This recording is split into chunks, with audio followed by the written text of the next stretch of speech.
Su jumis ir vėl Ada Films naujienos.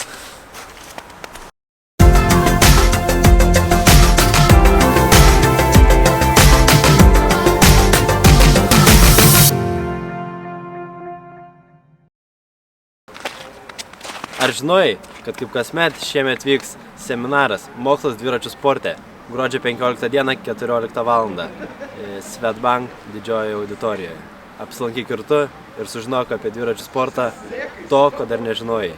Ten būsiu aš, Augustas, Elijus Čivilis ir bei daug kitų sportininkų bei mėgėjų dviratininkų.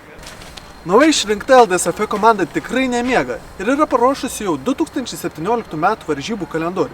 Pirmasis varžybos nusimato jau sausio mėnesį Panevėžio treke, kurias organizuoja Eleko sporto komanda.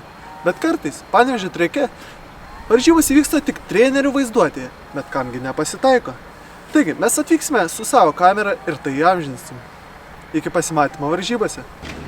Jeigu jūsų paklaustų, garsiausias Lietuvos treko dviratininkas ar dviratininkė, jūs turbūt atsakytumėt, tai Simona Krupeckaitė.